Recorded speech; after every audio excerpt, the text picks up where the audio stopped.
ಇಲ್ಲ, ಜನತಾ ದಳವನ್ನ ನಾಶ ಮಾಡಿದ್ದೇವೆ ಅಂತಕ್ಕಂತ ದುರಹಂಕಾರದ ಮಾತುಗಳನ್ನ ನಮ್ಮ ವಿರೋಧಿಗಳೇನ್ ಮಾತನಾಡ್ತಾ ಇರ್ತಾರೆ, ಈಗಲೂ ಮಾತನಾಡ್ತಾರೆ. ಅವ್ರಿಗೆ ಇರತಕ್ಕಂಥದ್ದೇ ನಮ್ಮ ಪಕ್ಷದ ಬಗ್ಗೆ ಅವರಿಗೆ ಬಹುಶಃ ಭಯ ಇದೆ ಅಂತಕ್ಕಂತ ಹೇಳ್ತೇನೆ. ಅವ್ರಿಗೆ ಬೇರೆ ಪಕ್ಷಗಳ ಬಗ್ಗೆ ಭಯ ಇಲ್ಲ. ಅದರಿಂದ ಈ ಪಕ್ಷ ನಾಶ ಆಗಬೇಕು ಅನ್ನೋದು ಅವರ ಅಭಿಪ್ರಾಯ.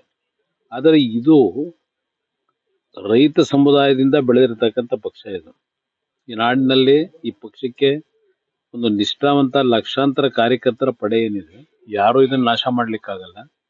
ಈ ಒಂದು ಕಾರ್ಯಕ್ರಮದ ಮುಖಾಂತರವೇ ಈ ರಾಜ್ಯದಲ್ಲಿ ಒಂದು ಅನಾಗರಿಕವಾದಂತ ಸರ್ಕಾರ, ನಾಗರಿಕತೆಯ ಒಂದು ಸೋಂಕೆ ಇಲ್ಲ ಅಂತಕ್ಕಂಥ ರೀತಿಯಲ್ಲಿ ಅವರ ನಡವಳಿಕೆಗಳನ್ನೇನು ಕಾಣ್ತಾ ಇದ್ದೇವೆ. ಜೊತೆಗೆ ಹಲವಾರು ರೀತಿಯ ಭ್ರಷ್ಟಾಚಾರಗಳು, ಅಕ್ರಮಗಳು ಈ ಸರ್ಕಾರದಲ್ಲಿ ಪ್ರತಿನಿತ್ಯ ನಾಡಿನ ಜನತೆಯನ್ನು ನೋಡ್ತಾ ಇದ್ದಾರೆ.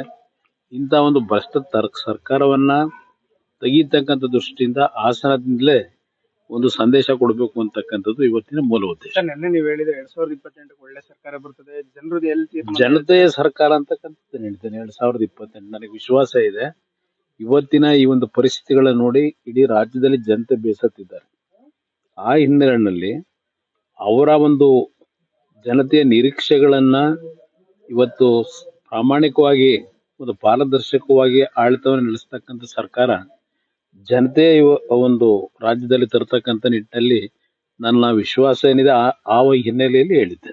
ಬಳ್ಳಾರಿ ಇನ್ಸಿಡೆಂಟ್ ಸರ್, ನಿನ್ನೆ ಮನೆಗಳಿಗೆ ಕೆಲವೊಂದು ಬೆಂಕಿ ಹಚ್ಚಿ ಬಳ್ಳಾರಿಯ ಘಟನೆ ಏನಿದೆ, ಬ್ಯಾನರ್ನ ಗಲಾಟೆ ಪ್ರಾರಂಭ ಆದಂತದ್ದು ನಿನ್ನೆ ಒಂದು ಮನೆಯ ಮೇಲೆ ಏನೋ ಮಾಡಲ್ ಹೌಸ್ ಅಂತಕ್ಕಂಥದ್ದನ್ನು ನೋಡಿದೆ ಮಾಧ್ಯಮದಲ್ಲಿ. ಬೆಂಕಿ ಹಚ್ಚಿರ್ತಕ್ಕಂಥದ್ದೇನಿದೆ, ಇಲ್ಲಿ ಸರ್ಕಾರ ಬಹುಶಃ ಸರಿಯಾದ ರೀತಿ ಕಠಿಣವಾದಂತ ನಿರ್ಧಾರಗಳನ್ನ ಮಾಡದೆ ಅವರ ಪಕ್ಷದ ಬೆಂಬಲಿಗರು ಮಾಡ್ತಕ್ಕಂಥ ಈ ರೀತಿಯ ಒಂದು ಅಶಾಂತಿಯ ವಾತಾವರಣವನ್ನು ಉಂಟು ಮಾಡ್ಲಿಕ್ಕೆ ಏನ್ ಮಾಡ್ತಾ ಇದ್ದಾರೆ, ಅದಕ್ಕೆ ಇವರು ಪ್ರೇರೇಪಣೆ ಕೊಟ್ರೆ ಅದು ಬಹುಶಃ ರಾಜ್ಯದಲ್ಲಿ ಬಳ್ಳಾರಿ ಒಂದೇ ಅಲ್ಲ, ರಾಜ್ಯದಲ್ಲಿ ಈ ಸರ್ಕಾರದ ನಡವಳಿಕೆಯಿಂದ ಅಶಾಂತಿಯ ಒಂದು ವಾತಾವರಣ ನಿರ್ಮಾಣ ಆಗ್ತಕ್ಕಂಥದ್ದಕ್ಕೆ ಅವಕಾಶ ಕೊಡದೆ ಇವತ್ತು ಈ ಸರ್ಕಾರದಲ್ಲಿ ಯಾರು ತಪ್ಪು ಮಾಡಿದ್ದಾರೆ, ಅವ್ರು ಯಾರೇ ಪಕ್ಷದವ್ರು ಇರಲಿ, ಅವರ ಮೇಲೆ ಒಂದು ಕಠಿಣವಾದಂತ ರೀತಿಯ ಕ್ರಮ ತೆಗೆದುಕೋಬೇಕು ಅನ್ನೋದು ನನ್ನ ಅಭಿಪ್ರಾಯ. ಸರ್ಕಾರಕ್ಕೆ ಎಲ್ಲ ಒಂದ್ ಕಡೆ ಇಲ್ಲ, ಆ ಒಂದು ಘಟನೆ ನಡೆದಂತ ದಿನದಿಂದ ಇಲ್ಲಿಯವರೆಗೆ ಈ ಸರ್ಕಾರದಲ್ಲಿ ಏನ್ ರಕ್ಷಣೆ ಕೊಟ್ಕೊಂಡ್ ಬಂದಿದ್ದಾರೆ, ಯಾವೊಂದು ಅಕ್ರಮಗಳನ್ನ ಅಲ್ಲಿ ನಡೆಸಿರ್ತಕ್ಕಂಥದ್ದು, ಅಶಾಂತಿಯ ವಾತಾವರಣ ಉಂಟು ಮಾಡಿರ್ತಕ್ಕಂಥದ್ದು ಮತ್ತು ಒಬ್ಬ ವ್ಯಕ್ತಿಯ ಒಂದು ಮರಣಕ್ಕೂ ಕಾರಣ ಆಗಿರ್ತಕ್ಕಂಥದ್ದೇನಿದೆ, ಇದೆಲ್ಲವನ್ನ ಇವತ್ತು ಮುಚ್ಚಾಕ್ತಕ್ಕಂಥ ಕೆಲಸವನ್ನ ಪೊಲೀಸ್ ಇಲಾಖೆ ಅಧಿಕಾರಿಗಳನ್ನ ಉಪಯೋಗ ಮಾಡ್ಕೊಂಡು ಇವತ್ತೇನು ಈ ಸರ್ಕಾರ ನಡೆದಿತಾ ಇದ್ದಾರೆ, ಇದಕ್ಕೆ ಮುಂದಿನ ದಿನಗಳಲ್ಲಿ ದೊಡ್ಡ ಪ್ರಾಯಶ್ಚಿತ ಅನುಭವಿಸಬೇಕಾಗ್ತದೆ ಅಂತ ನನ್ನ ಸರ್. ಕುಮಾರಸ್ವಾಮಿ ಅವರು ರಾಜಕೀಯಕ್ಕೆ ಬರ್ತಾನೆ ಸರ್. ಈಗಾಗಲೇ ಒಂದು ಸಿನಿಮಾ ಟ್ರೈಲರ್ನೇ ನಿಮ್ಮನ್ನ ಇದರಲ್ಲಿ ಹೀರೋ ಮಾಡ್ಬಿಟ್ಟು ಹಾಕಿ ರಾಜಕೀಯ ಅಭಿಮಾನಿಗಳು ಏನೋ ಒಂದು ಅಭಿಮಾನದಿಂದ ಮಾಡ್ಕೊಂಡಿದ್ದಾರೆ. ನನಗೆ ಅದ್ರ ಬಗ್ಗೆ ಮಾಧ್ಯಮದಲ್ಲಿ ಗಮನಿಸಿದ್ದೀನಿ ನಾನು. ಆದ್ರೆ ಒಂದು ನನ್ನ ಒಂದು ಮೂಲ ಉದ್ದೇಶ ಇರತಕ್ಕಂಥದ್ದು, ನನ್ನ ರಾಜಕಾರಣಕ್ಕೆ ಬರಬೇಕು ಅಂತ ಆಸೆ ಪಟ್ಟವನಲ್ಲ. ಆಕಸ್ಮಿಕವಾಗಿ ರಾಜಕಾರಣಕ್ಕೆ ಬಂದೆ.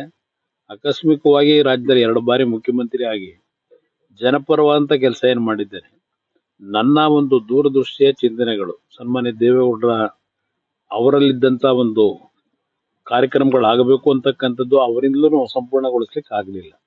ಯಾಕಂದ್ರೆ ಅವರಿದ್ದಂಥದ್ದು ಅತ್ಯಂತ ಕಡಿಮೆ ಅವಧಿಯಲ್ಲಿ ಸುದೀರ್ಘವಾದ ರಾಜಕಾರಣದಲ್ಲಿದ್ದರು, ಇದ್ದಂಥದ್ದು ಅಧಿಕಾರದಲ್ಲಿ ಬಹಳ ಕಡಿಮೆ.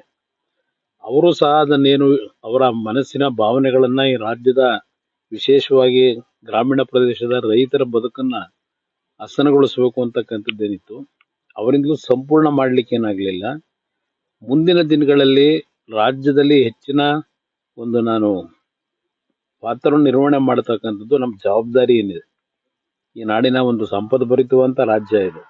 ಈ ರಾಜ್ಯದಲ್ಲಿ ಹಲವಾರು ರೀತಿಯ ಒಂದು ದುರುಪಯೋಗಗಳೇನು ನಡೀತಾ ಇದೆ, ಇದಕ್ಕೆ ಒಂದು ಕಡಿವಾಣ ಹಾಕಿ ಇಡೀ ರಾಜ್ಯದ ಪ್ರತಿಯೊಂದು ಕುಟುಂಬಗಳ ನೆಮ್ಮದಿಯ ಬದುಕನ್ನ ತರ್ತಕ್ಕಂಥದಕ್ಕೆ ಒಂದು ಜನಪರವಾದಂತ ಸರ್ಕಾರ ತರಬೇಕು.